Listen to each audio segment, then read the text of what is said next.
Let's open the book on this.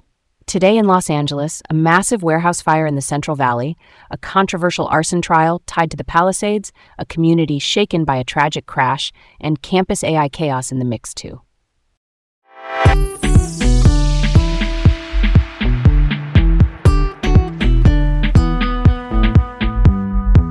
I'm Leah. And I'm Garrett. Welcome to Laid Back Local, the news of the day with Leah and Garrett in Los Angeles. First up, a massive fire has engulfed a 1 million square foot warehouse in Tracy. Here's where we begin. The Medline Distribution Center in Tracy, a huge medical supplies warehouse just south of Interstate 205 in the Central Valley, caught fire on the roof and the flames spread fast. It even reached a neighboring FedEx facility. Officials say the Medline building is a total loss. Everyone was evacuated and no injuries were reported. The cause is under investigation, and one detail really stands out. The warehouse sprinklers reportedly weren't operating during the fire. That's the system that automatically sprays water when heat sensors trip. It's a basic safety backstop. For folks here in LA, why this matters is the ripple effect. Medline moves a lot of hospital and clinic supplies, and even with stock at other hubs, a loss like this can pinch the supply chain.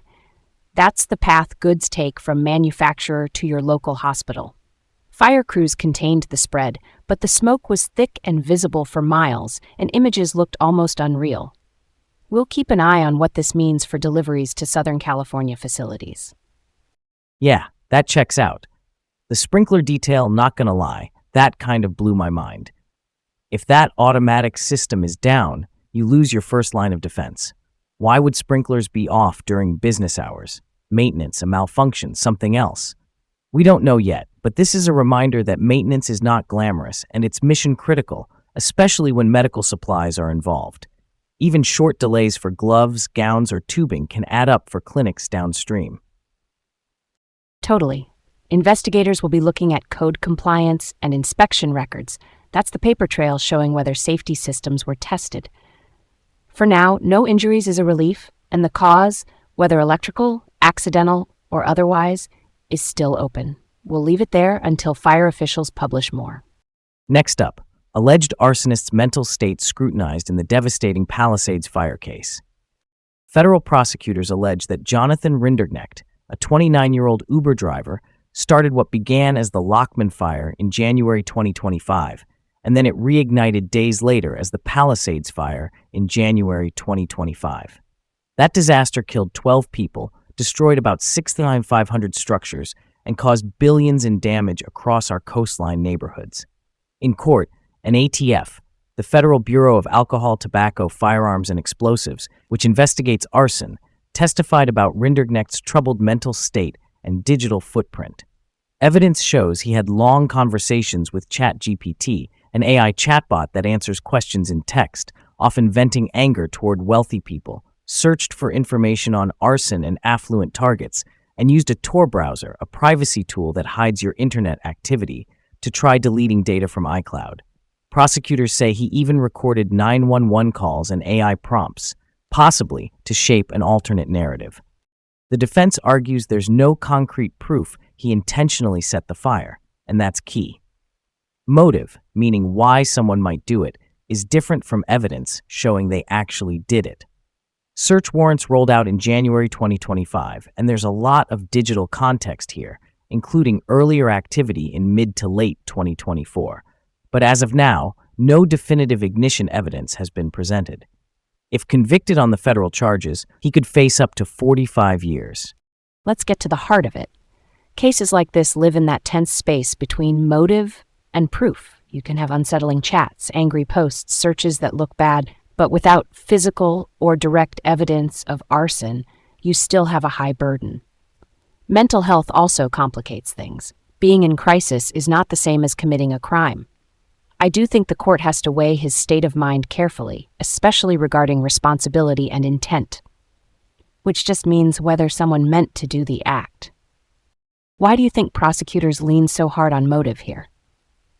Because wildfires are chaotic scenes.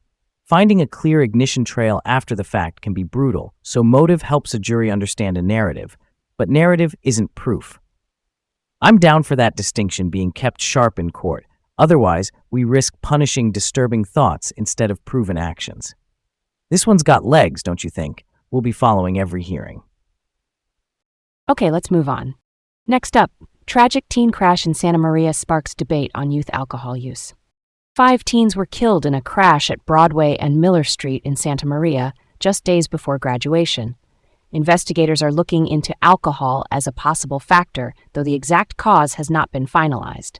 The Santa Maria Valley is grieving. There's a memorial at the site and GoFundMe pages to support families. Local groups are pushing for a ban on alcopops. Those are sweet, low-cost, high-alcohol drinks that are popular with teens. What's especially heartbreaking is this happened shortly after a community DUI awareness workshop. It shows how awareness helps, but isn't enough on its own. That hits different. Education is vital, but it has to be paired with access controls and alternatives, safe rides, later-night supervised events, even text-based check-ins that nudge teens to call for help without fear. And on Alcopop specifically, the packaging can look like soda. That's a problem. Why does this still happen, even with all the workshops and school assemblies? Peer pressure, easy availability, and a culture that sometimes shrugs at underage drinking. Real talk, consistent enforcement plus youth-led messaging can reset norms. When teens lead the conversation, it lands differently. For now, grieving families need support, and the policy debate will keep going in council meetings and school boards. Next up, debunked voter fraud claims are stirring controversy on LA's Skid Row. After Spencer Pratt, the TV personality who briefly ran for mayor, exited the race, claims spread online that ballots from people experiencing homelessness on Skid Row were used to rig outcomes. Skid Row, if you're newer to the city, is a dense neighborhood in downtown LA with a large unhoused community. Reporters interviewed residents and election experts. Officials checked. The U.S. Attorney's Office publicly debunked a claim that Pratt got 0 votes, and LA County election officials say they found no evidence of vote buying on Skid Row. Some TikTok clips show people alleging pay-to-vote schemes, but so far those claims haven't come with verifiable proof. This is where misinformation, false or misleading information that spreads fast, does damage. It erodes trust in the process, and that trust is the backbone of local government. I get asking hard questions, that's healthy. But we also have to check the answers with official data and transparent procedures. Why do these unproven claims stick around even after fact checks? Simple stories travel faster than nuanced corrections. Algorithms reward outrage, and elections are emotional. The fix is boring but solid. Audits, public logs, and quick, consistent communication from election officials. That's pretty cool, right? You can verify the process step by step if you look for it. Last up, AI cheating concerns are creating chaos and controversy in U.S. colleges, including right here at UCLA. As AI tools weave into schoolwork, some UCLA professors are using extreme monitoring during exams to deter cheating. That includes strict proctoring. Proctoring is supervision during tests and limits on devices. The fallout: confusion, disputes, and a spike in accusations. Students report false positives from AI detection tools. That's software that tries to guess if text was written by an AI model, and it can be especially inaccurate for non-native English speakers. Without clear, campus-wide rules, you get a patchwork. One class allows AI with citation, another bans it, another asks for draft logs. Students are documenting every step of their writing to protect themselves. Let's dig into this. The tech is evolving faster than the rulebooks. Balanced policies could say what's allowed, like brainstorming or outlining with AI, what's not, like outsourcing full assignments, and how to prove your own work. Detection should be a tip, not a verdict. It starts a conversation, it doesn't end one. Why not set simple, campus-wide guidelines so students aren't guessing class to class? Universities move slowly, departments value autonomy, and professors teach different skills. But a baseline could help, like disclose any AI use, cite it, keep drafts, and accept that detectors are imperfect. Appeals should be clear and fast, so students aren't stuck in limbo. That's close to the heart of it. Trust, plus transparency, plus tools used with intent. That's all for today on Laid Back Local, the news of the day, with Leah and Garrett in Los Angeles. Stay safe, stay informed, and come back tomorrow for more updates.